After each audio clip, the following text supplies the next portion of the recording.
today we're going to talk about, if you're the strong, capable, assertive, high achiever, superwoman, superwife kind of person, and some of you are thinking, oh, this doesn't even apply to me, but I know little pieces of this will apply to all of us.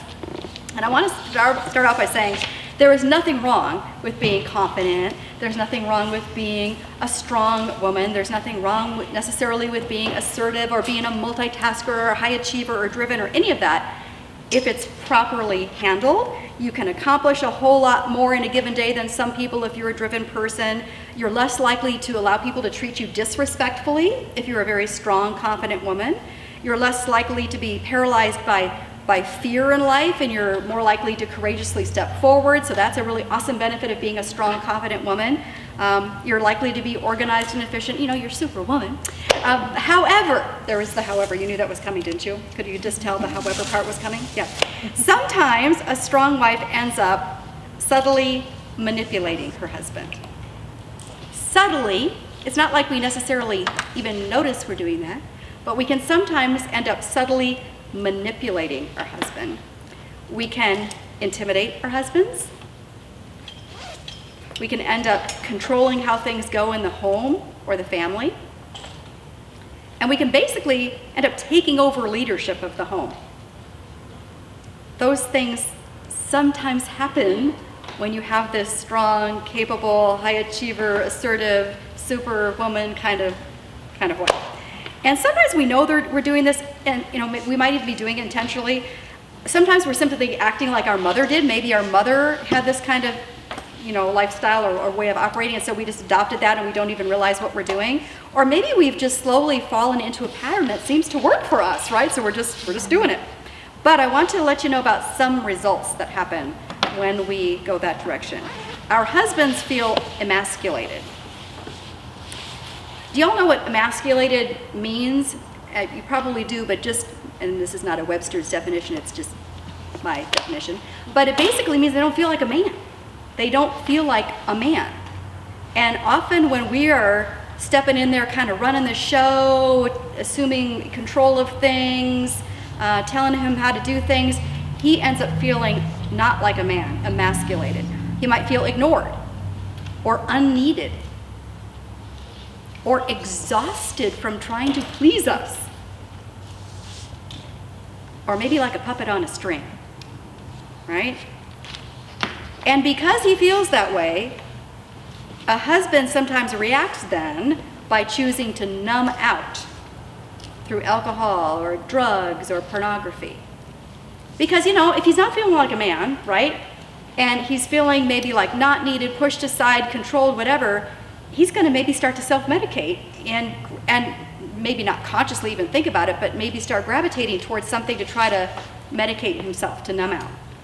Or he might end up gravitating to another woman who seems to respect him and make him feel like a man.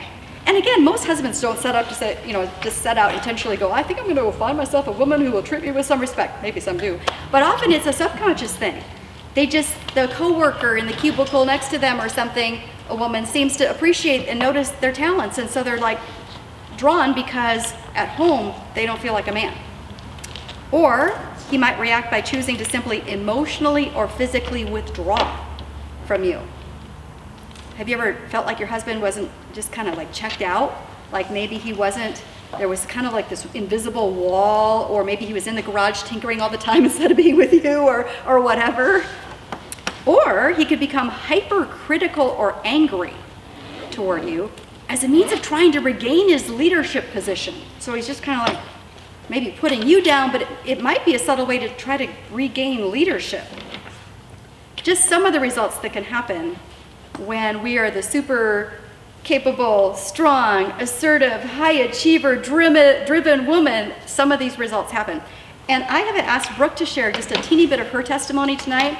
I have, I'm sure, probably a similar testimony, and probably a lot of you do, where we maybe were this kind of woman, and I'm still recovering. I'm in recovery from this personally, and maybe Brooke is too, so I just asked her to share a little bit of her own story. I'm still that woman. You can still be that woman, and I believe that's who God made me. I'm very capable. I'm highly driven. I wake up in the morning. I got a plan. I get it all done.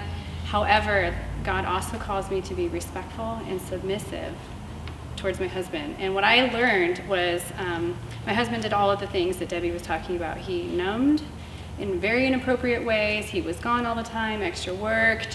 I would go to bed and he would just stay up for hours watching TV, and I would talk to him and there was just nothing there. So, I mean, why would he want to engage with me, right? Because he did feel totally emasculated, and I still struggle with this, but now we're at a point where he can call me out on it. He'll say, you're doing it again. And I want to encourage you, if your husband has, can I say the balls?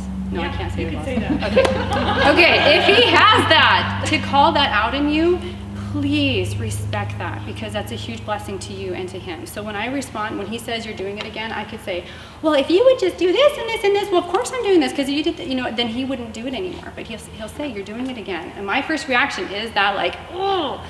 But I say, okay, I'm sorry. Thank you for calling that out of me. And I usually have to remove myself for a minute and just kind of like, oh, Lord, but if you would just do it my way, because my way is obviously better. But then I come back into the situation and he's in charge and he can do it. And then I get to be his helper. Honey, how would you like to take care of this? And then he kind of dictates, and then I do my thing. I go in there and I do it. So it's awesome. I had to get to a point where it was more about my relationship with God rather than my relationship with my husband. God wants my husband to be the leader of our household, and God is going to equip him to do that. He will do that for your husbands. There is not one husband that is completely incapable because he has God on his side. That is so important. Once you realize that God's on his side and will get him to do that, you gotta let God do his thing. So I would pray, Lord, I know you want this for my husband more than I do. How can I pray for my husband? How can I help him be that person? And so it became a lot more of talking this way than it did this way.